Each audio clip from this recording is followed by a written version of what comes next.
السلام عليكم ورحمة الله وبركاته. وأنا سلامي ولا تشلنكينا سمكرات كحران ميول بعد شوتان مقالكنا ما أنت وحكو سابسين هاي حنونك HIV إيديسكا سيبتك وهذا فافيد عذر كني وعد المضى شرع الدردع إلهي سبحانه وتعالى وحيري ولا تقربوا سنة وسنه دواننا سنة وفاحشة تذكيننا ما أنت هذا الكي إلهي ويدنا عمرين رقية مربع حتى باب مقالكنا وحنكو سوقادن دونا حقا بدنا كساب xanuunka HIV-ga iyo bulshadeena halku ka soo galo ee dadkuna dhaagan yihiin iyo muuqaalka gadaashiisa dambe waxaan ku soo qaadan doonaa dad xanuunkaas uu ku dhacay oo loo qariyay kadibna noloshoodii qoomamiyo adheeri ku noqotay nolosha haddaba intaan muuqaalka u gadagalin waxaan ka codsanayaa in muuqaalka leed saartid sidoo dad badan gaadho haddaba muuqaalkeena ha u gadagalin maanta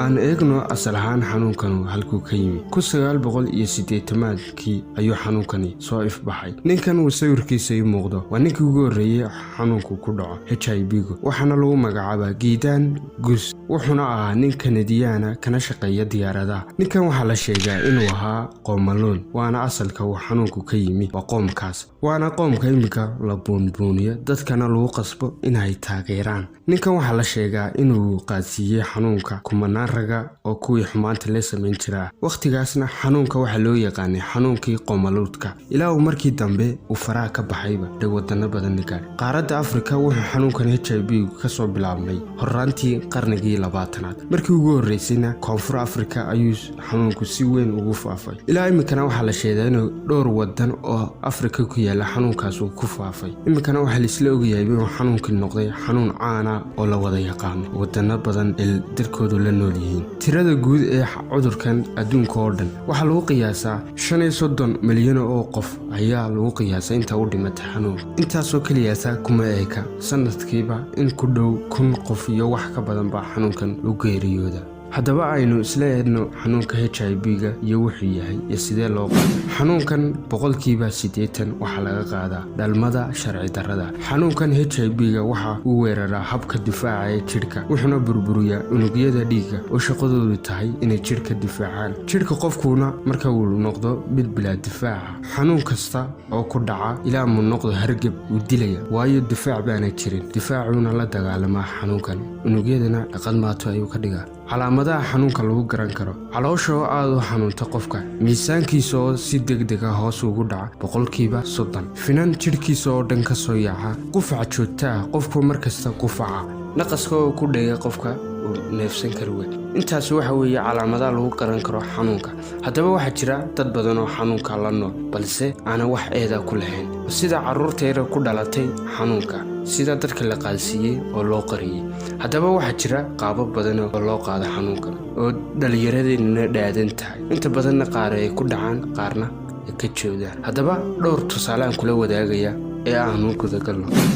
hadiyo jeeraale maaragtay dumarkeena suuqyada wareeriya yariyo weynba ilaahay subxaanahu wa ta'ala wuxuu yiri waqarni fi buyutina wa dumarow guriyina ku sudnaada sidii jaaliyadii iyo horeeyaha u soconina marka dhibaatada inaga ay haysataa waa taas dumarkeena oo suuqyada iska wareedaya inta guryahooda joogtayna way iska yariyiinba aayadiina ka dhafaysay waqarni fi buyutina aayadaas raacday ilaahay hadalka uu yiri raacday way iska yartayba hableena Soomaaliyeed waa in yar oo kooban marka inantu haday qiimaheeda garan weydo waayimayso mid isna ku daba xidha oo u yeedha kadibna xumaan la sameeyo halkaana waxa ka dhalan kara oo garan kartaa inaga 80% wuxuu nooga yimaada xanuunka hableenan sida dadka iska soconaya oo noloshoodaba wax mustaqbal aan ka lahayn muhiimadooda ay tahay inaan nin aan helo waliba xumaan aan ku wada saaxiibno xumaadna aan ugu tago ma xumaynantu haday guursanayso oo guurka loo baneeyay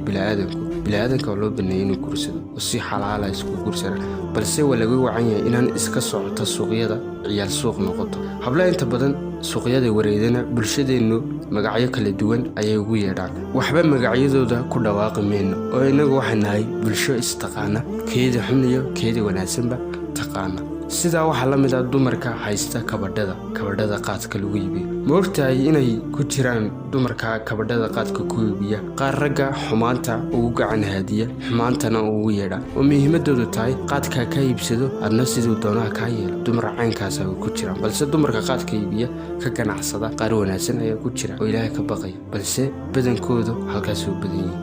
ragguna dabinkaas badanka way ku dhacaan iyadoona ka fekerin armay gabadhan ku yeedhaysa ee qaadka iibinaysa armay halaag ku horseeda cadho ilaahay ku dhacda marka la sinaysa iyadoona ku fekerin ayay dabinkaas ku dhacaan ragga badankooda toddobada qof ee hadhka ilaahay hadhsanaya maalintaanu hadh kale jirin ilaahay subxaanahu wa tacaala qoraxdana la keeni doono madaxeena horteeda waxaa ka mid ah wiil yaroo gabadh u yeedhay kuna tiri kaale ila sinayso isna ku yidhi ilaahay subxaanahu wa tacaala ayaan ka baqaya kula sinaysan maayo iyo gabadh uu nin u yeedho ku yidhi kaale ila sinayso walaal iyaduna ku tiri ilaahay ayaan ka baqaya ayaa iyaduna ka mid ah maalintaanu hadh kale jirin hadhka ilaahay hadhsanaya labadaasa ka mid ah markaa rag iyo dumarooba ka adkaada xubnihiina taranka waana laga wacan yahay inuu qofku ku socdo sida xawayaanka sidee tusaaleaan aan kula wadaago dhammaanteenba waynu wada naqaanaa orgigina ribbay u sii dhiibtaa ilaa iyo hooyadii marka dambe uu ka dhex bilaababa markaa isagoo cudurdaar buu haystaa orgigaasu waayo waxa weeyaan waa bila caqli mala haddaba tusaalaha waxaan u soo qaadanayaa dad badan baa jira maanta sida xawayaanka u dhaqmay oo shahwaadkooda iska raacay oo sidaas xawayaanka iska soconayo waxaa jira rag waaweyn oo shahwaadkoodii bay raacayaan waxaa kaloo jira dumar iyaguna dareenkooda xakameyn waayo oo ragga iska raacay ninba nin u sii dhiibayo sida orgiyo riiberigu u sii dhiibayso markaa waa laga wacan yahay inay sidaanay u dhaqanno haddii nahay bila'aadan weliba ay nahay soomaali way ku jiraan dad caynkaasa laakiin dadku ma wada sinna in xun baynu u jirtaa intaa xunna waxaan leenahay ishadaajiya bila'aadantinimadiina ha ku ciyaarina ilaahay subxaana wa tacaala bila'aadanka u karaamiyey karaamadaada ha ku waayin waxyaalaha yara soka nebiga calayhi salaatu wasalaam naxariista nabadgelyo korkiisa ahaatee wuxuu yidhi qofka dhallinyarada hadduu adkaysan waayo shahwaadkiisa ha ka soomo 3 xisho xidhiidha hadduu shahwaadkiisa adkaysan waayo haddii adkaysanaysidna raganimad samaynaysidna waa halkaaga markaa kii guursan karow guurso ayaan ku leeyahay kii kalowna dadka ugu horseedin sino iyo xumaantana waad garanaysaa xanuunkan anii soo sheegna boqolkiiba wuxuu ka dhashaa sinada ayuu ka dhasha dadka sinaha horseedin dana guursan karin ilaahay subxaana wa tacaala wuxuu yidhi xumaan ka fogaada aana ku koobnaanin kii sameeyo keliyaata haddaa iminka geyiya soomaalida magaalo ka mid ah lagu sinaysto keliyata kuma koobnaanayso qofkii sinaystay ee magaaladoo dhan bay gaadhaysa caan bay noqonaysa markaa ka fogaada ayuu yidhi ilaahay subxaana wa tacaala xumaanta aanan keliyata ku koobnaanin qofkii sameeyo keliyata haddaba waxaan kula wadaagayaa dhacdo yaroo ku saabsan xanuunka HIV-ga iyo sida maanta dhallinyarada loo qaadsiiyo xanuunkan ayna dhaadan yihiin haddaba bal qisadan waxay ku tahay cibraqaadashe ee la soco qisadana waxay ku dhacday wiil reer burca wiilka toos baan u aqaanaa wiilkana wuxuu guursaday inan heer hargeysa inantii markii uu qabay muddo ku siman 9 bilood ee sanad dhow ku siman ayaa inantii way xanuunsatay dhakhtarka la geeyey waa la sheebaaday inantii xanuunkii baa laga helay isna markii la sheebaaday loo sheegay inantii xanuunkan qabto isna uu qabo xanuunkan welwel iyo warbahaad ayaa qabsaday wiilkii maantana waa bulshadeena badankoodu iyo weliba dhallinyaradu xanuunkaas sidaasay ku qaadaan qof kastooba rag iyo dumarowba iska sheebaadha qofka aad doonaysaan inaad guursataan inaad iska sheebaadhid waa muhiim maanta ma jiro qof lagu kalsoonaan karo weliba gaar ahaan dumarka ciyaal suuqa lagu kalsoonaan kari maayo xaqiiqada ayaan ka hadlaya anugu markaa iska sheebaadh qof kastooba ama ciyaal suuq ahaado ama yuuna ahaan iska sheebaadh aday caafimaadka ay ku jirtaa inaad iska sheebaadhid haddaad nin tahay ay kugu tiraado gabadha maxaad iga sheebaadhaysaa waxaad ku tiraahdaa raganimo maan waayine dantaa ii run sheegtay inaan ku kaxaysto oo sidaan kugu guursado waan awooda balse danba ii run sheegto waan iska kaa sheebaadhayaa raganimo maan waayin walaal hadduu qofku diido waa qof xanuunkaa qaba hadduu yeelana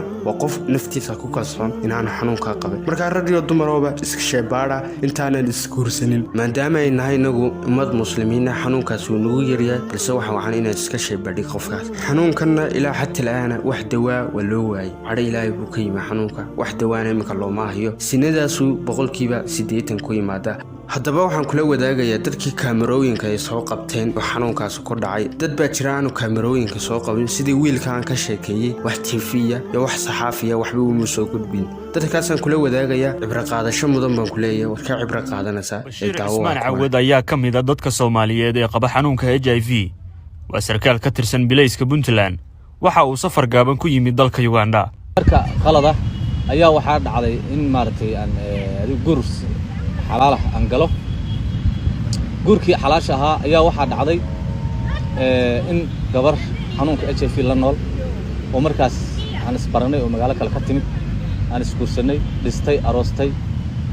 sida darteed 16kii bishii 8 laba bishii 12 waa laga helay xanuun adigu faahfaahin dheer gabadha Soomaaliya qaar ka mid ah dadka nolol cudurkan HIV AIDS-ka ma helaan daryeel bulsho iyo mid dawladeed. halkan waa hoyga uu ku nool yahay Cabdinaasir oo ka mid ah dadka la nool cudurka HIV AIDS-ka ee Muqdisho. ma joogaan garbihiisa waalid, walaal, ehel iyo asxaab oo ay Muqdisho wada joogaan. waxaan tagay isbitaal waa isbaare anoo sii baaba'ayo xanuunka laga sheegay cidii u imaaday aabe oo dhintay Allah naxariisto hooyada adeerkay qabo adeerkay u sheegay hooyo qof iska xanuunsan waay waxba aan haysan oo sariir saaran adeerkay waxaan xanuunkaas laga helay waa kaas adeerkay wuxuu dhahay guriga iga bax alaabtaada iga qaado iga tag walaahi walaalaha ila dhashay ee dadka familkeyga oo dhan waa dadka soo faquuqa haddaba waxay sheedeen in labaduba ka qaadeen dumar ay guursadeen waana waxaan ka hadlanaydii wax kale ma markaan leeyahay iska sheebaara qofku waa caynkaas oo kale tusaalaha cad baan soo qaatay maanta ka bacdi isilaali baan ku leeyahay isilaada caafimaadkaaga ilaali ilaahay ka sakow caafimaadkaagu gacantaadu ku jira isilaali haddaba waxaan ka codsanayaa in muuqaalka leed saartid sidoo dad badan walaaladeena u gaaro sida aad uga faa'iideystaan inta muuqaalka xiga aan soo imanno waxaan iga tagay dhamaantiinba assalaamu calaykum waraxmatullaahi وبركاته.